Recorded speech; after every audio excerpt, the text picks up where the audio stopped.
namely Sierra Space, was dedicated to bringing that ability back to life with its revolutionary fleet of Dreamchaser spaceplanes. These spacecraft are advertised as having quite a few similarities and differences to NASA's spaceplane, and furthermore, it is coming closer to its first launch next year. In today's episode, we will dive into Dreamchaser and how it compares to the Space Shuttle, its progress toward its first launch, what to expect in the future, and more. On November 2, 2023, Sierra Space proudly revealed the first version of its Dreamchaser space plane, called Tenacity. It's considered the fruit of years of passionate determination, countless breakthrough innovations, and relentless commitment. Since its introduction to the world, Tenacity has stirred up the space community with its resemblance to NASA's iconic Space Shuttle. Indeed, Dreamchaser is inspired by the Space Shuttle's design, but is more compact and efficient. It's based on NASA and Soviet designs, including the HL-20, a NASA spacecraft design from the 1980s. NASA's original Space Shuttle had a wing design that was much like that of an airplane. Instead of being independent and perched atop a rocket, it was integrated with an external fuel tank that provided fuel for its main engines, and had two solid rocket boosters attached at the sides. Each space shuttle was designed to fly at least 100 missions, but they actually flew fewer than that. One of the key distinctions of Dreamchaser is its adaptability. Space shuttles were launched vertically on a launch pad, utilizing solid rocket boosters, SRBs, and main engines. Thus, shuttles needed 7.8 million pounds of thrust to reach orbit. The SRBs collectively provided 6.6 million pounds of thrust on top of the main shuttle engines, which added a total of 1.2 million pounds of thrust. The SRBs were jettisoned just 2 minutes into the flight, and the main engine cutoff would happen around 8 minutes into the flight. Unlike the space shuttles, which require a dedicated launch system, Dreamchaser can be launched atop various rockets, enhancing its flexibility, meaning it gives the company more options and safety nets if something were to go wrong. Its cargo version will be stowed within the rocket's payload fairings with its wings tucked in. Once the payload fairings separate, the vehicle will extend its wings and continue into orbit. For example, Tenacity's maiden launch will be conducted with the support of United Launch Alliance's Vulcan Centaur rocket. The rocket configuration contains the Vulcan first stage and the Centaur second stage with a standard length fairing. However, in the future, when the company attempts crewed launches, Dreamchaser will launch without a payload fairing to allow an abort capability if something goes wrong. This would allow the spacecraft to launch on SpaceX's Falcon rocket without the fairing, an alternative in case other rockets cannot be ready in time. Normally, there is a technical challenge to integrate both vehicles. As you know, the fully stacked Dreamchaser is 13.6 meters high, larger a little bit than the fairing of Falcon 9 and even Falcon Heavy. The design of Dreamchaser draws inspiration from the space shuttles, but incorporates significant advancements. While the shuttles were large and complex, Dreamchaser is more compact and efficient. The space shuttle was about the size of a DC-9 aircraft and was 122 feet, 37.237 meters, in length. It also featured the 18.3 meter by 60 feet long by 4.6 meter by 15 feet wide payload bay. With such large payload bays, the shuttle could carry a variety of cargo, including military and defense satellites, scientific instruments, and even entire space station modules. These payloads weighed up to 27,500 kilograms, 60,600 pounds, in low Earth orbit missions. Dreamchaser, on the other hand, is 30 feet, or 9 meters, long, which is roughly 1/4 the total length of the Space Shuttle orbiters. With the support of Sierra Space's Shooting Star transfer vehicle, Dreamchaser can deliver up to 5,500 kilograms of pressurized and unpressurized cargo to the space station, including food, water, supplies, and science experiments, and return to Earth with a gentle runway landing. The shuttle was 67 cubic meters, not including the airlock, and Tenacity's pressurized volume is 33 cubic meters, including both the spaceplane and the cargo module. This makes the spaceplane more sustainable and easier to maneuver, but it also assists with gentle 1.5G runway landings, ideal for fragile cargo. The small size could help to decrease the amount and complexity of the heat shield. The Space Shuttle has 24,000 tiles covering partly its body, 12 times that number of tenacity, and it comes from its larger size. These tiles had compound curves, interfaced with thermal barriers and hatches, and had penetrations for instrumentation and structural access. This causes a significant structural design challenge for NASA in the creation of numerous unique tiles. In addition, the challenge of ensuring the strength integrity of the Space Shuttle's thermal protection system tiles was significant, with a target probability of tile failure set at no greater than 1/108th, not to mention the amount of time necessary between missions to fix and replace specific individual tiles across the entire spacecraft. Dreamchaser features around 2,000 thermal tiles in total across the entire spacecraft, all of which will protect Dreamchaser from temperatures that could reach upwards of 3,000 Fahrenheit on re-entry, while keeping the vehicle itself at only 350 Fahrenheit. Sierra Space highlights that their thermal tiles are both strong and lighter weight than what was used during the shuttle program. The tiles on the Dreamchaser measure 10 times 10 inches, while for the shuttle the measurement is 6 times 6 inches. This allows for fewer overall tiles to be used, and helps meet all micrometeorite orbital debris requirements, to ensure the TPS is intact for cargo to enter, disembark, and land safely on the runway, as well as possible crew missions. Sierra Space has added white cells in addition to black cells to its vehicle, to improve its efficiency in removing more heat from the sun while in orbit, which in turn helps cool it. To avoid any potential risks related to TPS, Sierra Space is utilizing room temperature, vulcanizing RTV silicone for bonding tiles in its aerospace applications. RTV silicone is particularly suited for this purpose due to its ability to withstand high temperatures, making it ideal for environments encountered during space missions. To ensure the integrity of the tile bonds, each tile undergoes rigorous testing. A mechanism that applies a pulling force is used to verify that the bond between the tile and the substrate is sufficiently strong. This testing is crucial to prevent any potential failures during flight, as even minor issues with tile adhesion can lead to significant safety risks. The combination of RTV silicone's thermal resilience and the mechanical testing of tile bonds reflects Sierra Space's commitment to maintaining high standards of safety and reliability in its engineering processes. Furthermore, recently, Sierra Space announced a groundbreaking new technology enabling exterior spacecraft tiles that can withstand the high temperatures of re-entering Earth's atmosphere over multiple frequent missions. This new thermal protection system, TPS, was created to meet the needs of a commercial space industry that is moving at a faster pace than previous generations of spaceflight and now requires more missions over shorter periods of time.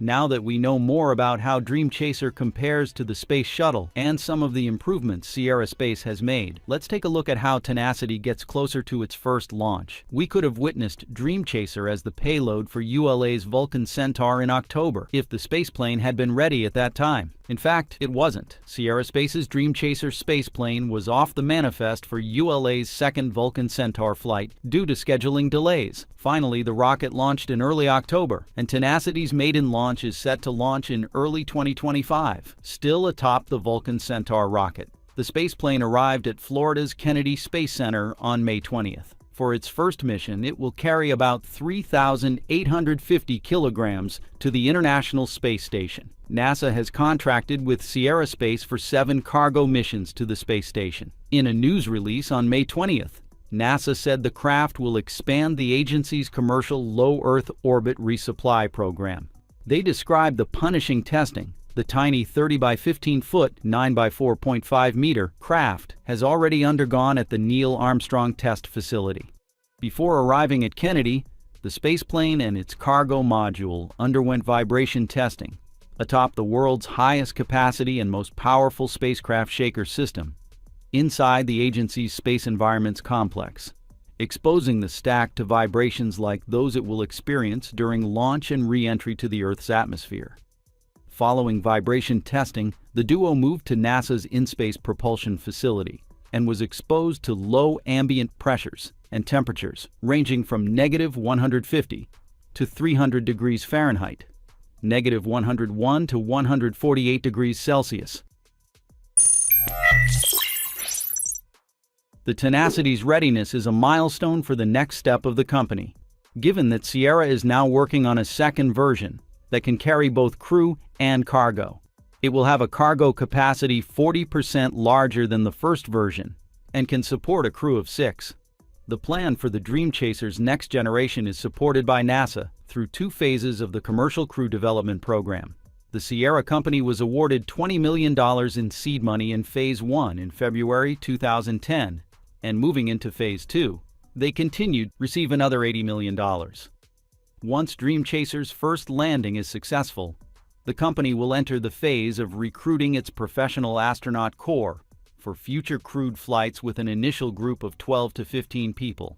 Accordingly, those astronauts will be trained at a facility that the company is establishing in Florida. That building is also used to train researchers and other private astronauts planning to go to Orbital Reef, the commercial space station that Sierra Space is developing in partnership with Blue Origin and several other companies. Everything is still at the threshold of the development stage, but many people are excited about this future crewed version. Both NASA and the public expect it to be the perfect replacement for Boeing's Starliner, which is good for nothing. By inheriting and promoting the advantages of the Space Shuttle combined with the application of modern technology, Sierra's spaceplane promises to become NASA's powerful right hand in serving ambitious missions in the future, like SpaceX's Dragon did. We also reduced the amount of heat shielding, so there's about 6 feet less heat shielding on the sides, because we don't think that's necessary. Yeah, let's check it out. It's kind of like, okay, it doesn't explode. Well, I guess it's... Before Starship Flight 6, SpaceX attempted a bold idea, removing the entire heat shield in one key area. While there were a few concerns about the ship's safety during its re-entry, in fact, the vehicle had a smooth journey, ending up with a graceful landing in the ocean. However, things were not as good as they seemed. Thanks to data from Flight 6, SpaceX has identified a small but serious potential issue for its thermal protection system, compromising Starship's goal of rapid and full reusability. 2 weeks after Starship Flight 6, SpaceX conducted to salvage Ship 31's debris and brought them to Australia in preparation for further analysis. During the flight, after separating from Booster 13, Ship 31 followed a similar trajectory to its predecessor, landing vertically in the Indian Ocean. While visual updates on S-31's condition remain scarce, Elon Musk offered some insight via X. Well, the fairing did blow up when the ship fell over after landing in the water, as expected. Despite a seemingly smooth landing, S-31 experienced an explosion. The destruction of the fairing likely resulted from water impact rather than deliberate FTS activation. Among the debris brought back, there is an interesting and classic piece that we all expect the most: star brick. Hundreds of heat shield tiles were divided into multiple bags, many of which are in good condition. SpaceX can research these samples and combine them with the data gathered from the flight for more updates in the future. Frankly, the company has started to focus on testing and developing the thermal protection system in recent tests.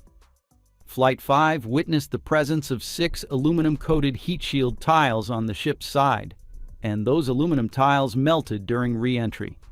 Fast forward to Flight 6, there was also a change on both sides of the ship where entire sections of heat shield tiles were intentionally left off, including the area where the metallic tiles were installed for Flight 5.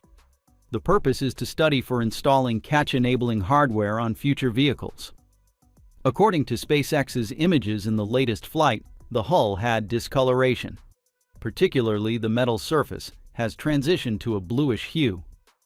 This suggests that the temperature in the tile-free zones exceeded 600 degrees Celsius, which is also the melting point of aluminum. In fact, color changes are not just thermal discoloration.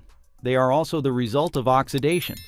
We know that the type of steel that Starship is using is 304L stainless steel, containing high chromium content, 18 to 20% nickel, 8 to 12%, and extremely low carbon content, less than or equal to 0.03%. Under high temperatures, 304L stainless steel reacts with atmospheric oxygen, forming a chromium-rich oxide layer on its surface. This is a natural self-protective mechanism of the steel. The oxide layer acts like a shield, preventing further oxidation from penetrating deeper into the material. Essentially, it provides some degree of protection. Furthermore, the carbon content in steel plays a crucial role in determining its mechanical properties and corrosion resistance. In high-performance steels, particularly those used in corrosive environments, maintaining a low carbon content is essential. When carbon content is kept to an ultra-low level, less than or equal to 0.03%, the precipitation of chromium carbides at grain boundaries is significantly eliminated. This is a critical factor in maintaining the steel's corrosion resistance. In Flight 6, SpaceX aimed to let Starship suffer the higher peak heating, steeper re-entry, with prolonged exposure to extreme heat. Indeed, during re-entry, temperatures reached approximately 650 degrees Celsius, at which point the cold-rolled stainless steel structure began to lose its durability. Cold rolling enhances the strength of steel, but the high temperatures encountered can compromise material integrity. Upon splashing down, Starship faced a thermal shock effect. This occurs when a material at high temperatures is suddenly cooled, such as when exposed to seawater, creating a massive temperature gradient between the surface and core. The rapid contraction of the surface while the core remains hot leads to substantial internal stresses, which can result in structural failure if not properly managed. The rapid cooling techniques used in metallurgy to harden steel can enhance its strength, but often come at the cost of ductility, making the material more brittle. For S-31, in addition to thermal stresses, the mechanical forces from the impact during splashdown compound these challenges. The sudden deceleration upon hitting the water generates significant forces that can exacerbate any pre-existing weaknesses in the material, particularly if it has already been compromised by thermal effects. Although Starship is meant to land on chopsticks, not in the ocean, with the current heat shield configuration, the ship can survive a single flight, but it would be very difficult to refly. Reinforcing the thermal protection on the sides is absolutely necessary. Hopefully, SpaceX will find a new solution to solve this problem in the next test flights. Anyway, currently they have made some progress with its system. As you know, the persistent problem with heat shields is that they often come off. This used to be a headache issue for NASA in its Space Shuttle era, reflected in a number of incidents including Atlantis and Columbia. For that reason, to achieve the rapid turnaround times Elon Musk envisions for Starship, TPS should be carefully reinforced at the beginning. SpaceX is currently developing a new generation of heat shield tiles for the Starship spacecraft, which feature a hybrid design that incorporates both standard-sized tiles and significantly smaller ones. The firm is using both standard-sized tiles and smaller ones in different areas of the spacecraft. This innovation allows for greater flexibility in tile placement across the spacecraft's surface. This design can optimize thermal protection in various areas, particularly where heat exposure is most intense during re-entry. The new tiles are reportedly twice as strong as their predecessors, reducing the likelihood of cracking or detachment during flight. This improvement is crucial for maintaining the integrity of the heat shield, especially under extreme conditions encountered during re-entry. Beneath the primary heat shield tiles, SpaceX plans to incorporate an ablative layer that provides additional thermal protection. This layer chars and burns away during re-entry, insulating the underlying structure from extreme heat while also offering a backup in case of tile failure. But not stopping there, recently, Elon Musk revealed a groundbreaking shift in their heat shield design approach. Metallic shielding, supplemented by ullage gas or liquid film cooling, is back on the table as a possibility. This signals SpaceX's willingness to explore hybrid approaches, combining metallic and ceramic solutions to achieve superior heat resistance and durability. The goal is to create a heat shield system that can endure higher temperatures while maintaining an optimal mass for interplanetary missions. Nevertheless, this is not the first time this solution has come to his mind, which explains why he said, "Back on the table." Nearly 5 years ago, SpaceX tested metallic heat shield technology. This isn't a new idea, but rather the revival of an ambitious early concept. At its core, this is a transpirational cooling system. The windward side of SpaceX's Starship, which faces intense airflow during re-entry, features a sophisticated two-layer sandwich structure designed to manage the extreme thermal conditions encountered in the atmosphere. Between the two layers lies a gap filled with a cooling liquid, such as water or liquid methane. This liquid plays a critical role in regulating temperatures. As the spacecraft re-enters the atmosphere and encounters extreme heat, the cooling liquid absorbs excess thermal energy, preventing it from reaching the inner structure. In addition, the cooling system can be designed to circulate the liquid, enhancing its ability to dissipate heat and maintain optimal temperatures throughout the re-entry process. The outer surface of the windward side is perforated with millions of microscopic holes. These perforations serve multiple purposes. The working principle behind this system looks much like sweat escaping through the pores on human skin. When the spacecraft re-enters the atmosphere and the surface temperature skyrockets, the liquid stored in the cavity is drawn out through these microscopic holes. As the liquid evaporates, it not only cools the metal surface, but also creates a capillary effect, pulling more liquid from within, forming a continuous cooling cycle. Effective thermal management contributes to SpaceX's goal of rapid reusability for Starship. By minimizing wear and tear on critical components during re-entry, maintenance requirements between flights can be reduced. Traditional heat shields often lose some of their material during re-entry, requiring repairs or replacements. In contrast, this active cooling system only consumes the cooling liquid. The underlying metal structure remains intact, and in theory, preparing for the next flight would simply involve refilling the cooling fluid tank. So, have you ever wondered what the coolant in this system is? Is either water or liquid methane? Elon Musk weighed in on this critical choice, stating, "When going to roughly 1750 Kelvin, specific heat is more important than the latent heat of vaporization, which is why cryogenic fuel is a slightly better choice than water." Yep, methane is the winner. The reason is very simple. During re-entry, SpaceX's Starship faces extreme external temperatures that can reach up to 1,500 degrees Celsius. To manage this heat, the spacecraft employs innovative cooling techniques, including the use of water as a cooling fluid. This approach can lead to a surprising phenomenon known as snap freeze, which occurs under specific conditions. Snap freeze refers to the rapid transition of water from a liquid state to solid ice, often occurring when water is in a supercooled state. This process is well documented and involves several physical principles.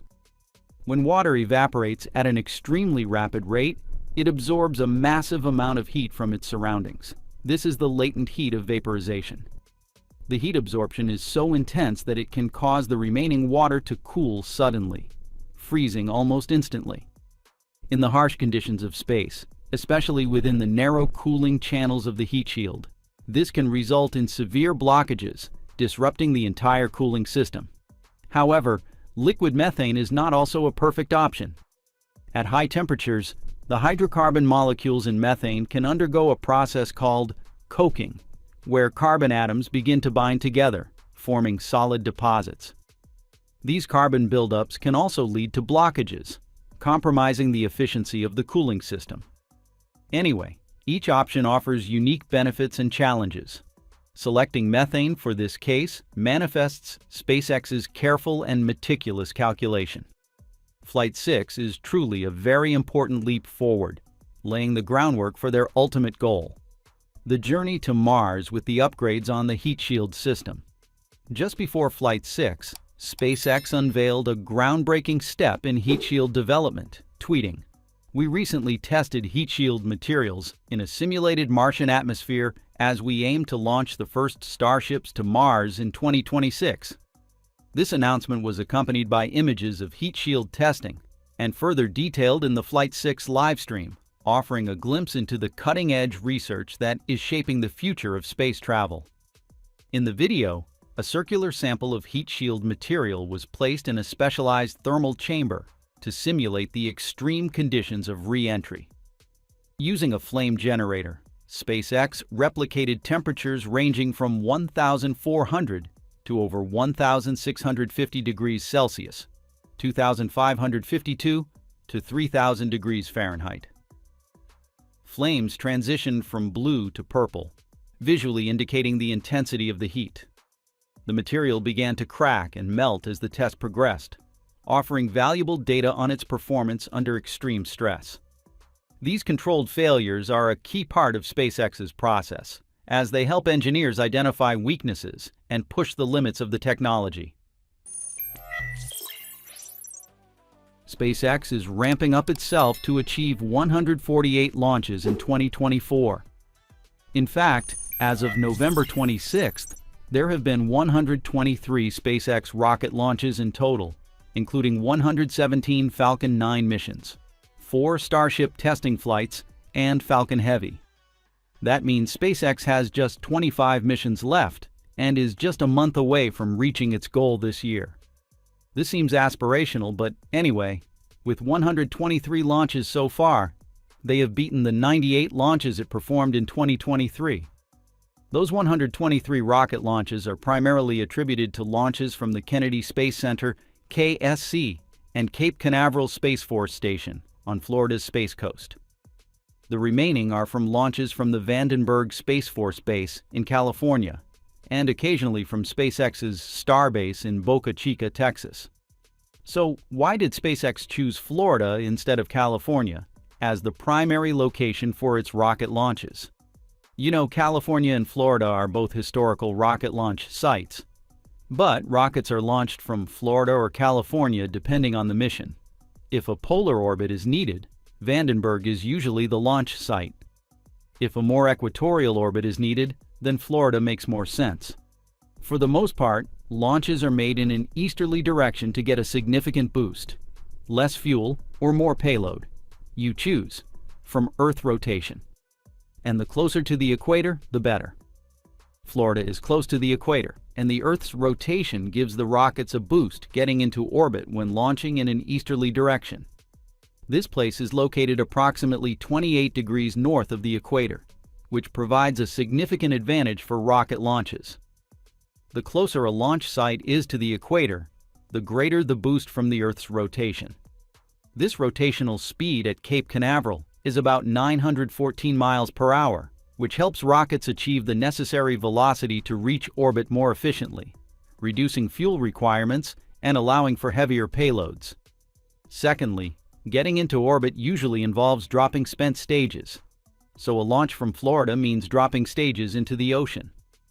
The eastward launch trajectory from Florida allows rockets to ascend over the Atlantic Ocean. This minimizes risks to populated areas in case of a launch failure, as any debris would fall into the ocean rather than on land. The vast expanse of water provides a safe area for both launches and potential emergency landings. Meanwhile, a launch from California would result in stages coming down over Middle America. With that said, California's location allows for launches into polar orbits, which are essential for missions requiring global coverage. Launching from Vandenberg enables rockets to fly southward over the Pacific Ocean, avoiding populated areas and providing a clear trajectory for satellites intended for polar orbits. In addition, Florida has a more developed infrastructure for space launches, with multiple launch pads and support facilities, such as Launch Complex 39B, Cape Canaveral Space Force Station, or Pad 39. That can accommodate a higher frequency of launches and support rapid turnaround times between launches, which is crucial for SpaceX's business model focused on reusability and frequent launches. Furthermore, the regulatory framework in Florida is generally more favorable for commercial space operations compared to California. This includes streamlined permitting processes and fewer environmental restrictions that can delay launch schedules. By contrast, launches from California, particularly from Vandenberg Space Force Base, face significant environmental scrutiny.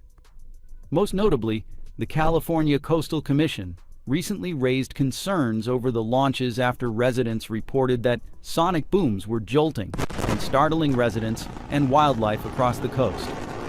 Initially, military officials reported sonic booms from rocket blasts out of Vandenberg Space Force Base were rare.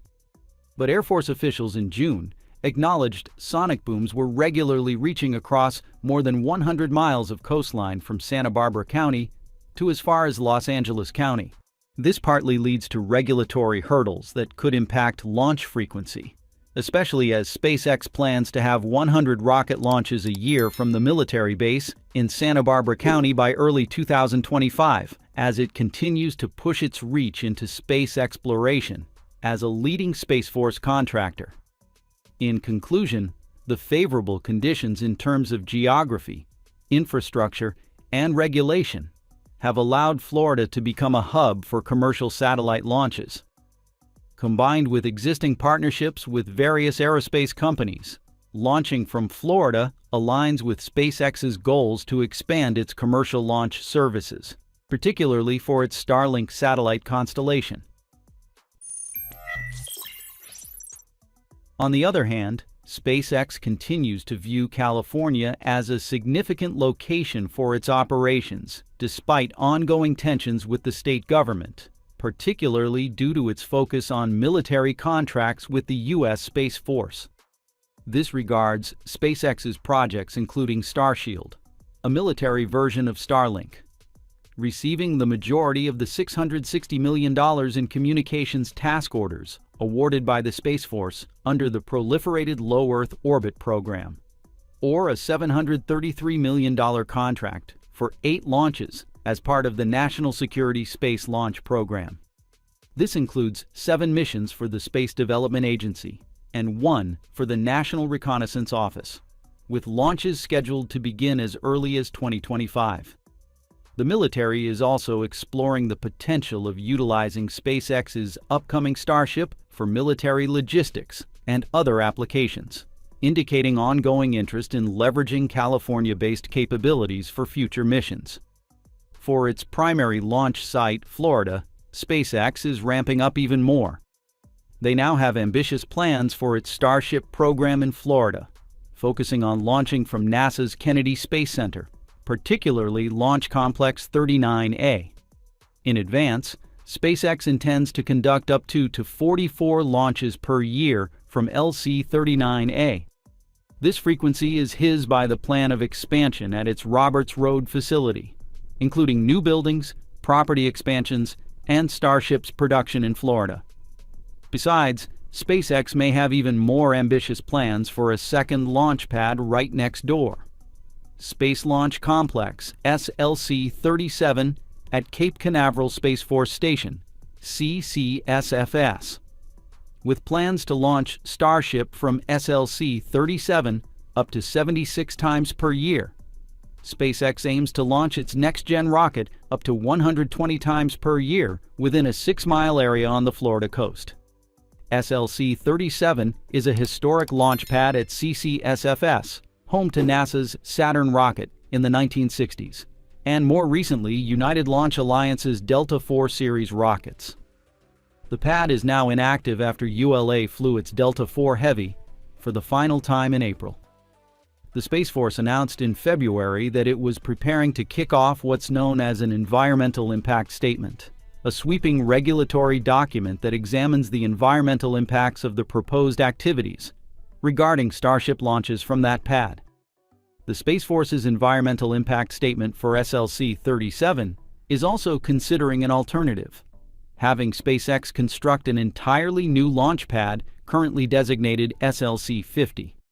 Either way, there would likely be significant construction, including deluge ponds, fuel tanks, a catch tower, and then upwards of 120 launches per year from both sites combined. The Cape launch pad would join an existing Starship launch tower at SpaceX's Starbase launch facility in southeast Texas, as well as a second tower that's currently under construction at the same location.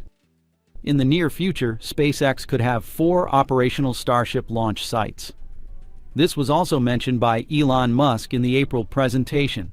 And we're going to build more Mechazillas. So there's going to be 2 launch towers here, and then 2 launch towers at the Cape as well. So we'll have 4 launch towers for Starship, probably by sometime next year. So we're aiming to have the first Cape launch tower and launch system operational around the middle of next year.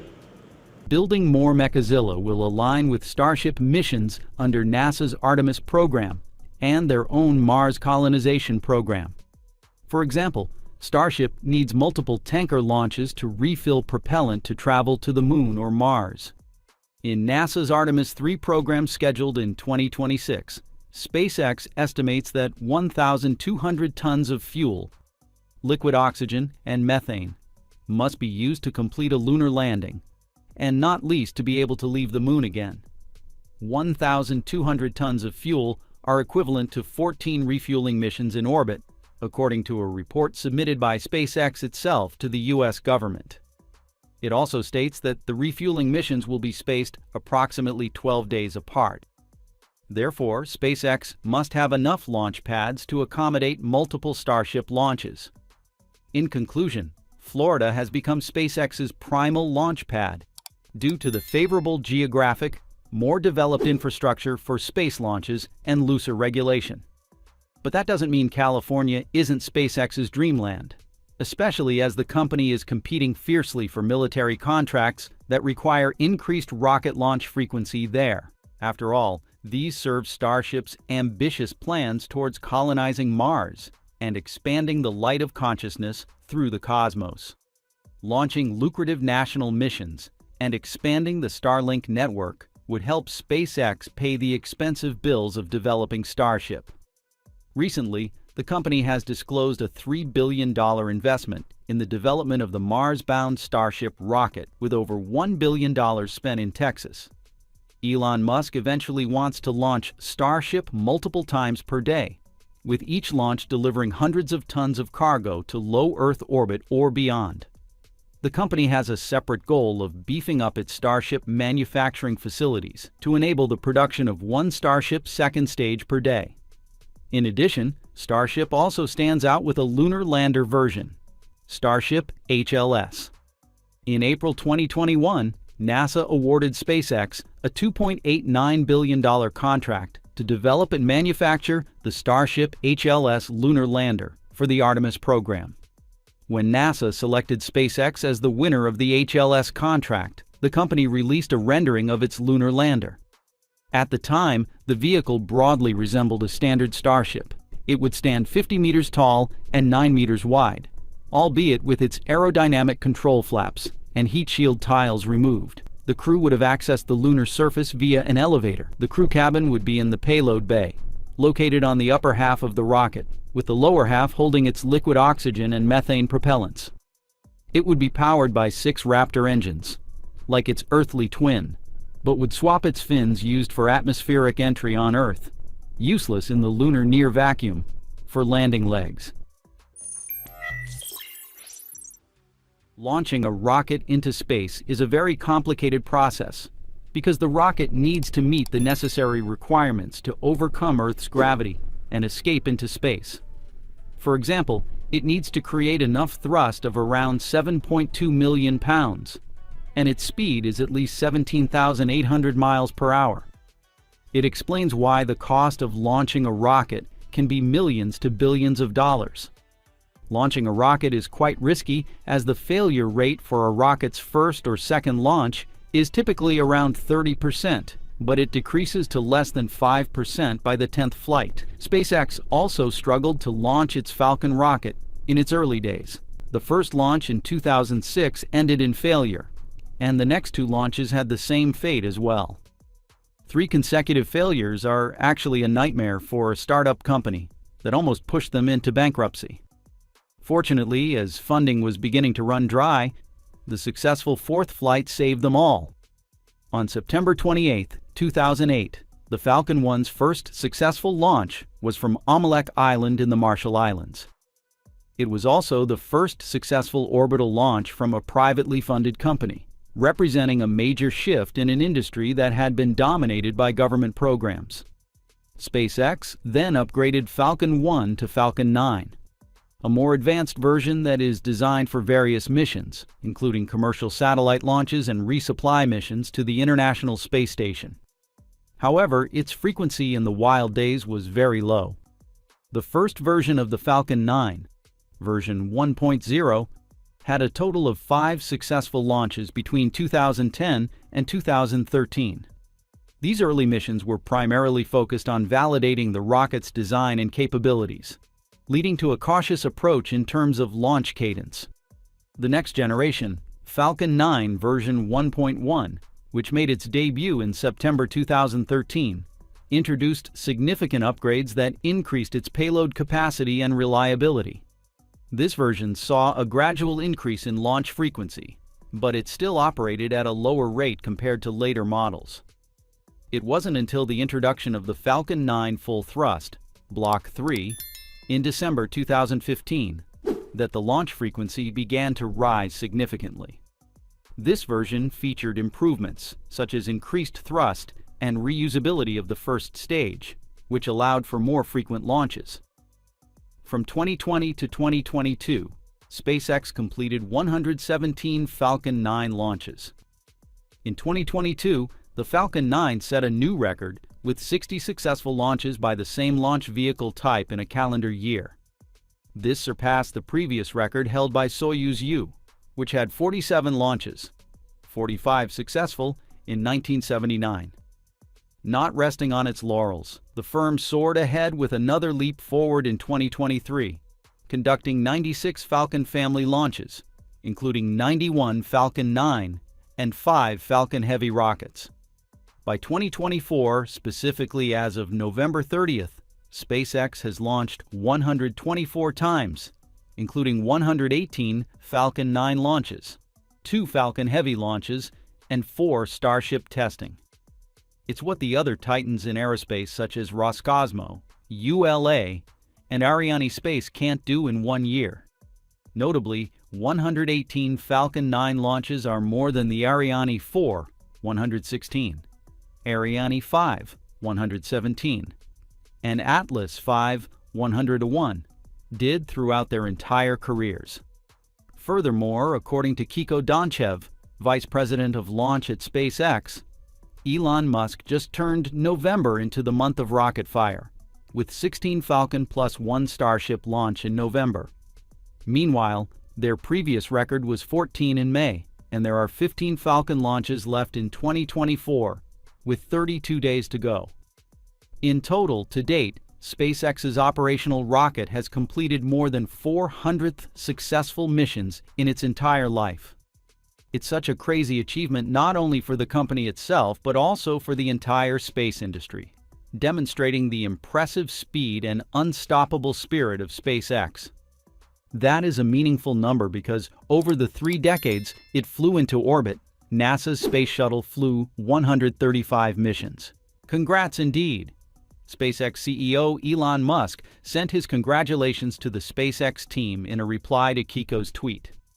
A secret weapon behind this success is reusability. More specifically, the ability to recover and reuse the Falcon 9's first stage, which has drastically reduced costs and increased the feasibility of frequent launches. Such technology could slash the cost of spaceflight by a factor of 100, potentially making Mars colonies economically feasible. SpaceX has nailed landing Falcon 9's first stage several times, and the mission of November 26th was the 375th landing for a Falcon first stage overall. The mission witnessed a Falcon 9 rocket carrying 24 of the company's Starlink satellites lifted off from NASA's Kennedy Space Center in Florida. To be honest, the first successful landing in the history of the Falcon 9 rocket was in 2015, which was the 3rd attempt at a historic reusable rocket milestone. The private spaceflight company brought the first stage of its Falcon 9 rocket back to Earth, for a soft touchdown on December 21, 2015, pulling off history's first ever rocket landing during an orbital launch. The Falcon 9 mission also delivered 11 commercial satellites into orbit for SpaceX customer Orbcomm. It's exactly a revolutionary moment because no one has ever brought an orbital-class booster back intact. Given this success, the company achieved recovery of the rocket in a mission that also deployed 11 satellites. This is a fundamental step change compared to any other rocket that's ever flown. SpaceX had tried to land Falcon 9 first stages twice before, both times on an uncrewed drone ship hundreds of miles offshore in the Atlantic Ocean. On each occasion, once in January 2015, and then again in April, the booster stage hit its target but came in a little too hard and crashed on the ship's deck. SpaceX continued to dominate the space industry by launching the first crewed Dragon spacecraft on May 30, 2020, from the historic Launch Complex 39A at Cape Canaveral in Florida on the Demo 2 mission. This mission marked the first time in nearly a decade astronauts had launched to orbit from the United States, heralding a thrilling new era of human spaceflight. SpaceX's Dragon spacecraft is the alternative to NASA's Space Shuttle, which was retired in 2011. The Space Shuttle was NASA's workhorse for 30 years and flew 135 missions, making it the core of American crewed spaceflight efforts for nearly 4 decades. The first orbital test flight, STS-1, carried out by Space Shuttle Columbia, blasted off on April 12, 1981, from historic Launch Pad 39A at Kennedy Space Center. But despite all its features, it had some fatal flaws. First, and perhaps most importantly, the program was wildly expensive. The average cost of a shuttle launch was a mind-boggling $450 million, far more than NASA had predicted. While the shuttle was proposed to make disposable rockets a thing of the past, it did exactly the opposite. Most customers who wanted to put satellites into orbit found conventional rockets to be a cheaper alternative. Second, the proposed launch schedules and turnaround times for the shuttle fleet were essentially fantasy. The fastest turnaround for any shuttle in the history of the program was 54 days. And after the Challenger disaster, the fastest turnaround was 88 days, a far cry from what NASA officials thought they could accomplish. Slower turnarounds meant fewer flights, which meant less access to space for paying customers, further driving business away from NASA. Third, it's about safety concerns via 2 catastrophic launch failures. The Challenger on January 28, 1986, which killed the entire crew, including the first teacher in space, Krista McAuliffe. 17 years after Challenger, Space Shuttle Columbia broke apart while re-entering Earth's atmosphere. Yet again, the entire crew, this time featuring the highly publicized first Israeli astronaut, Ilan Ramon, was killed. Although the technical cause of the Columbia disaster was very different than what led to the loss of Challenger, the investigation again found deep cultural problems at NASA, namely go fever.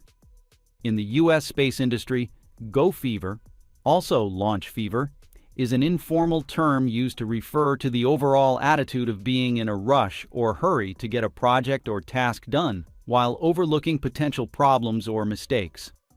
In the case of the Space Shuttle, to pursue the ambitious launch dates, NASA overlooked or downplayed potential safety hazards. Tragically, this ultimately resulted in 2 fatal disasters during the Space Shuttle program, serving as a stark reminder of the consequences that can arise from compromising safety for the sake of expediency. The aftermath even lasted for many years afterward. The retirement of the Space Shuttle forced NASA to rely on Russian hardware to ferry astronauts to the ISS until commercial American spacecraft became available. This is considered a temporary solution but also causes some disadvantages. For example, the failure of the Soyuz MS-10 rocket in October 2018 effectively halted all American and Russian access to space, pending an investigation into what went wrong. Not to mention the cost per seat of the Soyuz spacecraft was growing highly. In 2010, NASA signed a $335 million contract with Russia to buy 6 extra seats on the Soyuz spacecraft.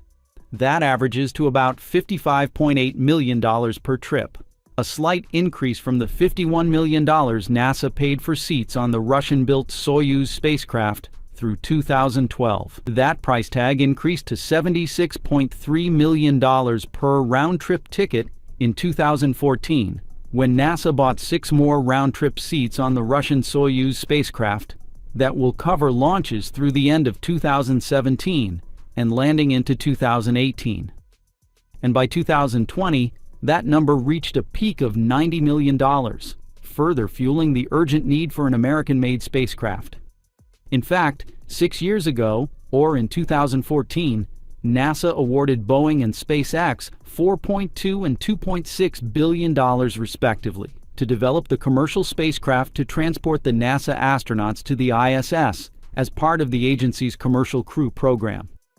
However, while SpaceX's Dragon was progressing rapidly and was set to enter service in November 2020, Boeing's Starliner was facing serious delays and cost overruns for a decade. Its first crewed flight test in June was truly a disaster when it hit serious technical glitches on its way to the ISS, delaying the return trip by 3 months and forcing 2 NASA astronauts, Butch Wilmore and Suni Williams, to stay on the ISS until February of the following year.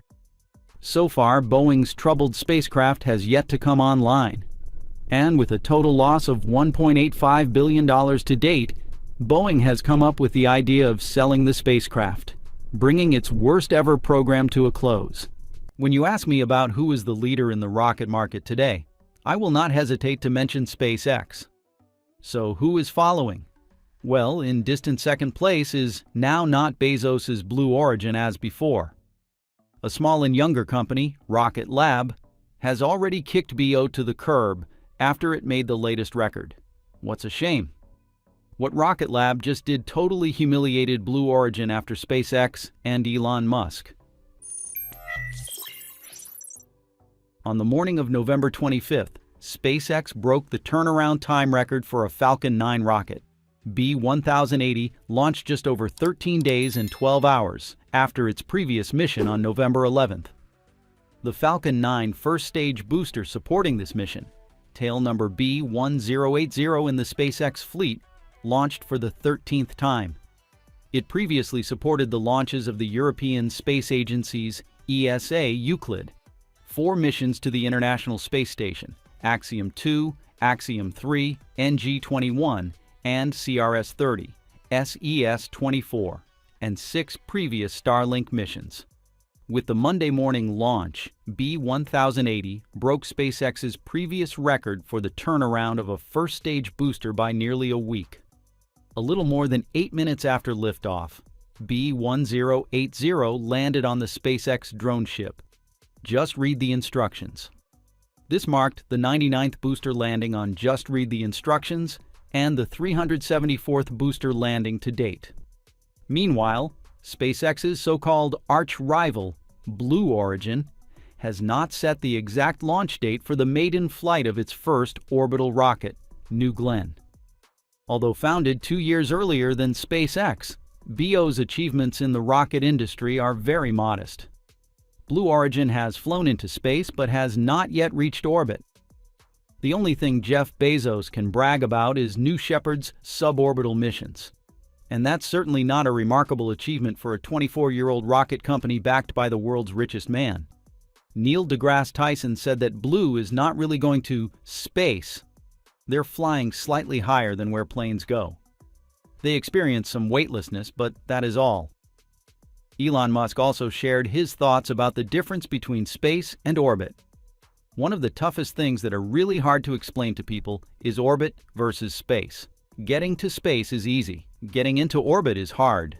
It's 100 times harder to get to orbit than to get to what you'd call, in quotes, space, which is, say, the Kármán line at 100 kilometers, which is an arbitrary point at which the atmosphere is fairly thin.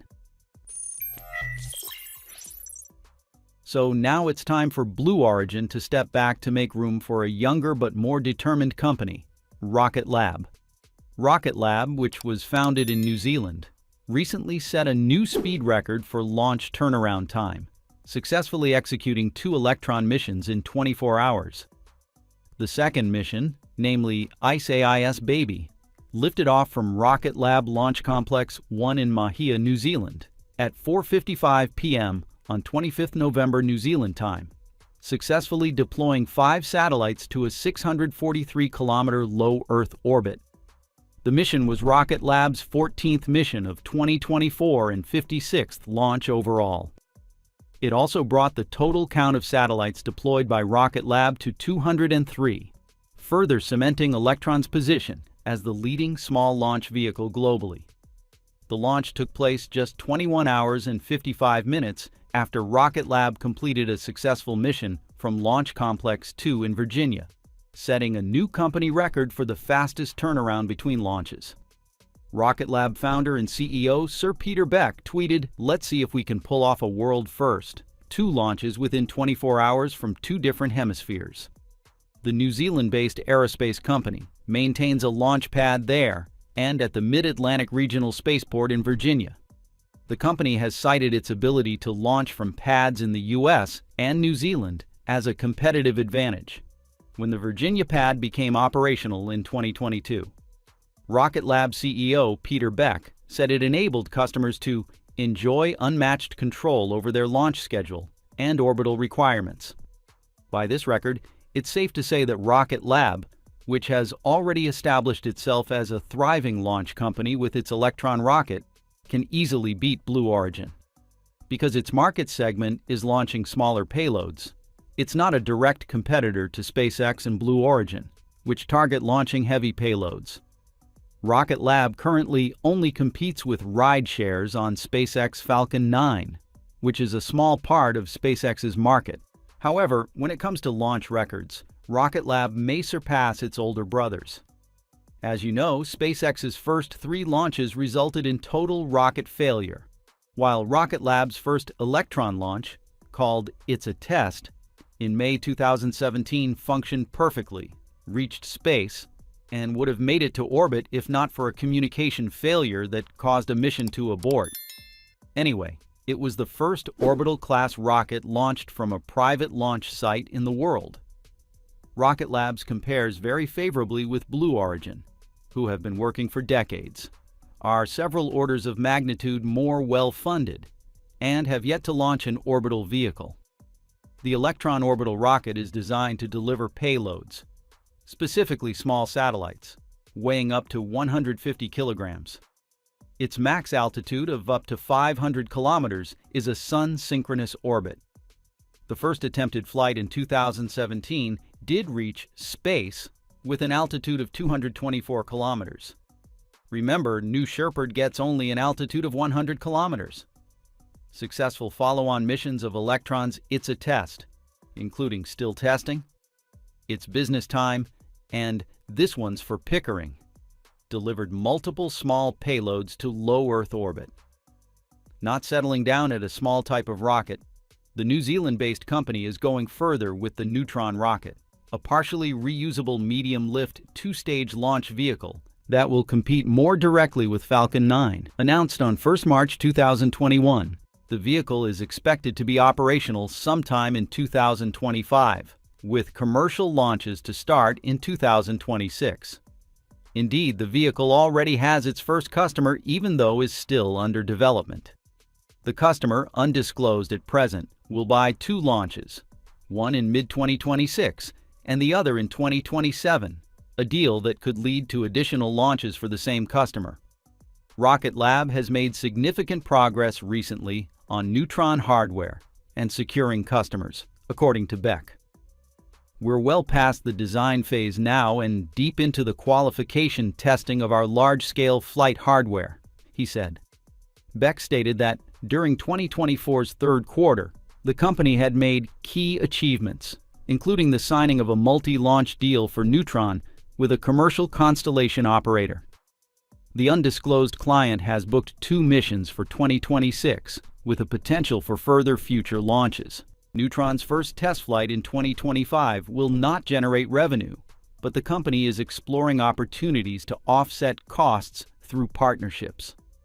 Rocket Lab is targeting the medium lift market with Neutron and aims to ease a bottleneck in launch capacity, which Beck says amounts to a U.S. national security risk. Neutron is key to Rocket Lab's plans not only to launch satellites for clients, but to also allow the company to deploy its own constellations in the future. But what such projects will look like remains under wraps. To reach the point of constructing constellations with neutrons, Beck said that reaching a high-cadence, low-cost launch is necessary, and this can only be made possible via reusability. Overall, like Blue Origin, Rocket Lab has not only created viable launch vehicles, but has also acquired customers, a prerequisite to becoming a profitable business. However, while both the New Glenn and Neutron rockets are competitors to the Falcon 9 and Falcon Heavy, SpaceX is not resting on its laurels.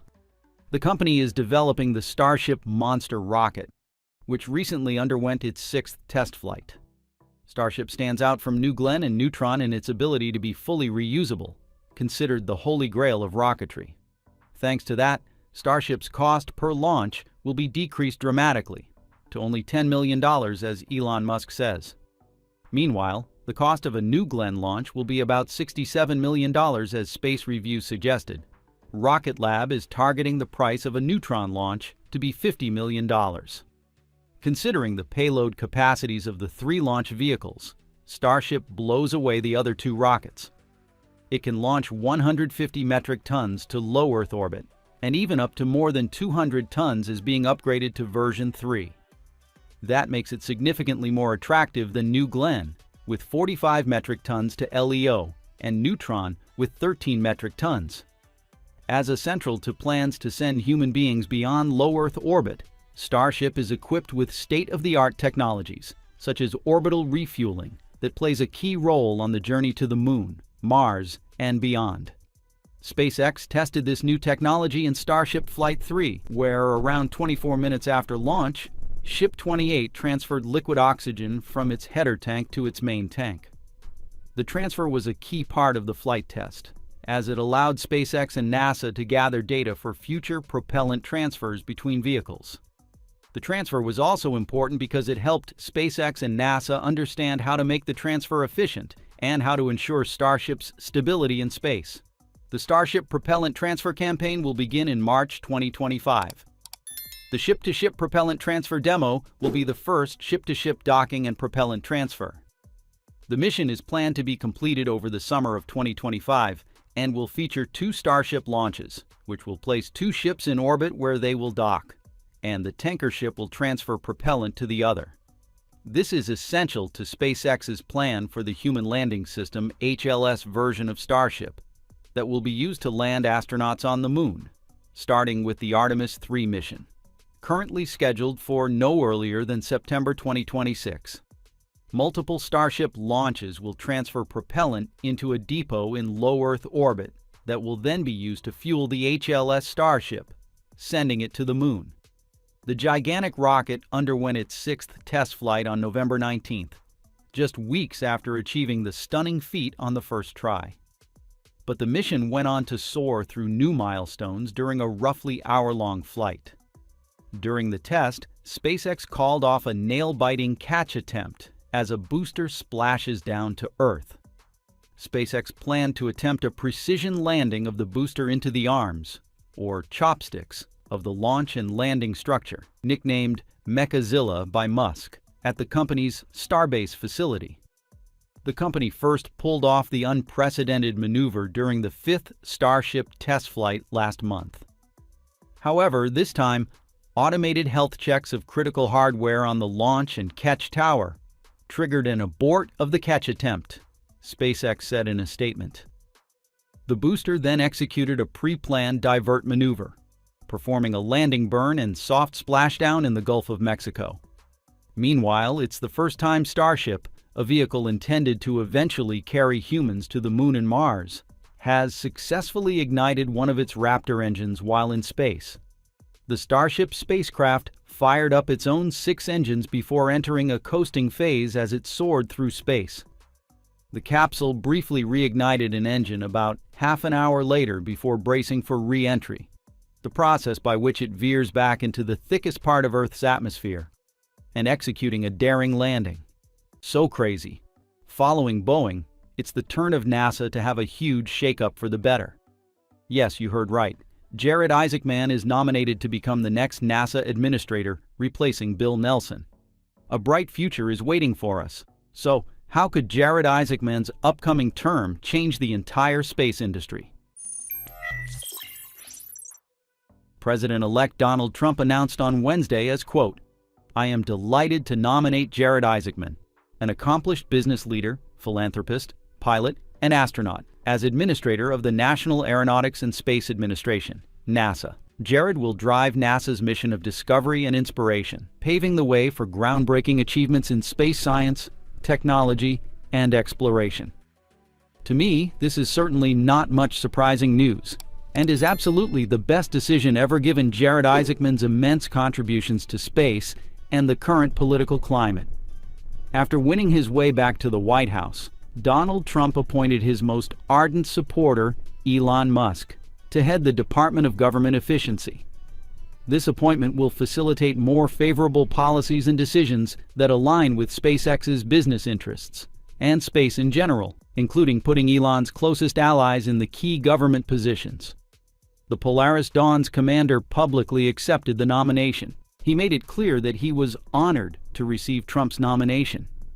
"Having been fortunate to see our amazing planet from space, I am passionate about America, leading the most incredible adventure in human history," he wrote on X. If confirmed, Isaacman, 41, would be the 5th NASA administrator with spaceflight experience, replacing former Democratic Senator Bill Nelson, who flew into orbit aboard the Space Shuttle Columbia in early 1986. The good news has really stirred up the entire space community. SpaceX CEO Elon Musk happily congratulated Isaacman. "He is a man high ability and integrity," he added. Isaacman, a skilled pilot who flies his own MiG-29 fighter jet, has a close relationship with the CEO of SpaceX, and the two have set many records together.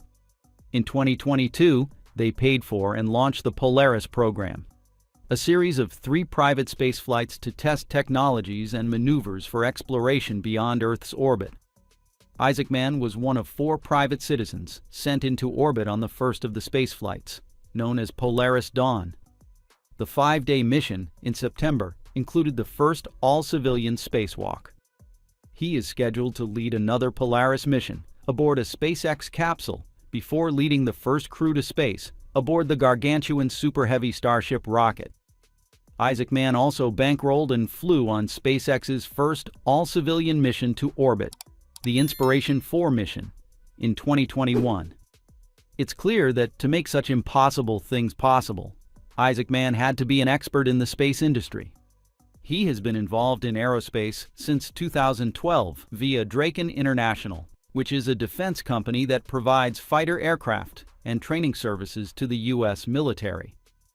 After Isaacman sold Draken International to Blackstone Group in 2020, he began to get involved with spaceflight through SpaceX. What's more, Isaacman has been vocal in his support of Elon in a long post on X when the California Coastal Commission rejected SpaceX's plan to increase rocket launches on CA Coast. His achievements and passion for the future of private commercial spaceflight have helped him to catch Trump's eye. Jim Bridenstine, Nelson's predecessor at the helm of NASA, helped kickstart the agency's Artemis moon program. During the first Trump administration said, "Jared's vision for pushing boundaries, paired with his proven track record of success in private industry, positions him as an ideal candidate to lead NASA into a bold new era of exploration and discovery.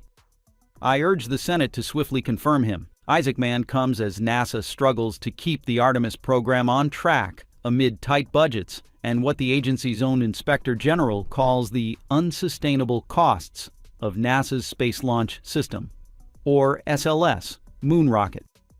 All of this chaos stems from the so-called cost-plus contract that NASA used to fund the development of the SLS rocket and the construction of a second mobile launcher for the Space Launch System. The National Space Agency has spent $26.4 billion on SLS development from 2011 through 2023 in nominal dollars. This is equivalent to $32 billion in 2024 dollars using the NASA New Start inflation indices. In 2024, the U.S. Congress approved up to $2.6 billion for the NASA Space Launch System. To add fuel to the fire, a report by NASA's Office of Inspector General, OIG, in August, concluded that the costs for building SLS's second mobile launcher could grow more than 6 times its original value. So, hard-working taxpayers are patiently waiting to see a different culture within NASA, one less devoted to the unnecessary thanks to the presence of a new space generation within the national agency. Recently, I read a useful post by Everyday Astronaut about this matter. He writes, "Let's talk about what I think an Isaac Mann-led NASA might look like. First, I think Polaris 2 could fulfill its true plan of servicing Hubble with a Dragon capsule. In the last December, Isaac Mann suggested that a Hubble mission could be the second of 3 planned Polaris missions, which was later rejected by NASA officials. Now, as NASA boss, he would have more power in the decision-making process if the idea were to pass. Moreover, and on the topic of the Polaris 2 mission, realistically that's probably 3 or 4 years out anyway. So I don't think him having to wait to the fly until he's no longer administrator would be that much bigger of a wait. Becoming a NASA boss has a tiny setback as it reduces Isaac Mann's chance to fly on at least 2 more Polaris missions through SpaceX. The next mission was planned to launch with SpaceX's Crew Dragon on Falcon 9 and the following on Starship. The long hours of training required to prepare for spaceflight and safety must be taken into account in essential government roles, such as NASA administrator. Second, I expect the Artemis program to get some extreme pressure to make significant changes, likely leaning heavier on commercial programs and fixed-price contracts. This could mean things like Gateway, SLS, and Orion could be under extreme scrutiny and might not all survive. At this point, I bet my money on scrapping the biggest tax-sucking program ever, the Space Launch System program, or Senate Launch System program. According to Eric Berger, 75-25, NASA's Space Launch System rocket will be canceled at all. That rate increases significantly from 50-50 on November 12th. In addition, Isaac Mann, as NASA's new leader, is likely to lead NASA toward a more commercial future in space faster than ever before, by assigning future missions to industry contractors, rather than relying on the government building spacecraft at NASA itself. More interestingly, with the consultation of Elon Musk, head of the Department of Government Efficiency, the cost of such tasks will be cut to a minimum, saving a large sum of money for the national budget. 3. I expect a strong sense of exploration to become the core. This means missions like Dragonfly and other scientific missions that push boundaries and explore new worlds will become a focal point, along with humans returning to the moon, while also working towards Mars. Wow, it's so interesting. Can't wait to see the next era of NASA and the commercial spaceflight sector, led by an exciting man like Jared Isaacman. Fourth, I foresee some sense of urgency on timelines given Jared's personal experience with rapid iteration and execution. Jared also is acutely aware of the new space race against China and will want to focus on progress. By eliminating devotion to unnecessary things that happened during Bill Nelson's term, the United States could run faster in the space race to the moon against China. This is important given that China has made significant progress with its space program in recent years, and has announced that it intends to send Chinese astronauts to the moon by 2030. The country has already flown robotic spacecraft to the moon and returned the first samples from the moon's far side. Chinese leaders have said they plan to eventually build a base on the lunar surface. Fifth, with all things considered, I think Starship will have little in its way to make progress for Artemis 3, not that NASA has hindered it prior. But I think now all brakes will be off and the accelerator pinned on that program in particular. So how about you? Are you eager to see Jared Isaacman as the next NASA administrator? Feel free to comment yes in the comments section below. In conclusion, the upcoming combination between Elon Musk and Jared Isaacman will pave the way for a bright future. Musk aims to help humanity settle on Mars, a goal that Isaacman seems to share and will likely work toward in his NASA role if he is confirmed by Congress, as he wrote. "I was born after the moon landings. My children were born after the final Space Shuttle launch. With the support of President Trump, I can promise you this: we will never again lose our ability to journey to the stars and never settle for second place. We will inspire children, yours and mine, to look up and dream of what is possible. Americans will walk on the moon and Mars, and in doing so, we will make life better here on Earth." Aside from the latest news from Donald Trump, let's take a look at some other good news about the SpaceX Falcon 9. On Wednesday night, SpaceX notched another milestone in spaceflight reusability when it not only launched a flight-proven Falcon 9 rocket booster for the 350th time in program history, but also performed its 300th successful booster landing. Falcon 9's first stage lands on the "Of Course I Still Love You" drone ship, completing our 350th flight with a flight-proven booster. SpaceX tweeted on X. The Starlink 9-14 mission lifted off from Space Launch Complex 4 East SLC-4E at Vandenberg Space Force Base at 10:05 p.m. EST. The Falcon 9 first stage booster for the Starlink 9-14 mission, with the tail number B1081, launched for the 12th time. It previously supported the launches of 2 missions to the International Space Station, Crew 7 and CRS-29, 2 climate monitoring spacecraft, PACE and EarthCare, and 5 previous Starlink missions. A little more than 8 minutes after liftoff, B1081 completed the 300th successful drone ship landing when it touched down on the SpaceX drone ship "Of Course I Still Love You," positioned in the Pacific Ocean. This was the 379th overall booster landing for SpaceX. On board the mission are 20 Starlink version 2 mini satellites, including 13 that feature direct-to-cell capabilities. With this mission, SpaceX will have launched 349 DTC Starlink satellites since the first such launch on January 2nd. In late November, SpaceX received approval from the U.S. Federal Communications Commission to begin rolling out cellular service alongside its domestic telecom partner, T-Mobile. The FCC allowed SpaceX to use its previously authorized up to 7,500 second-generation Starlink satellites using the V-band frequency from 340 to 360 kilometers. SpaceX is authorized to communicate with these satellites in the previously authorized Ku, Chi, E, and V-band frequencies, in conformance with the technical specifications SpaceX has provided to the Commission, the conditions previously placed on its authorizations, and the conditions we adopt today, the FCC wrote in a November 26th filing. And that just about wraps it up for today's episode. Thank you, and we look forward to seeing you next time.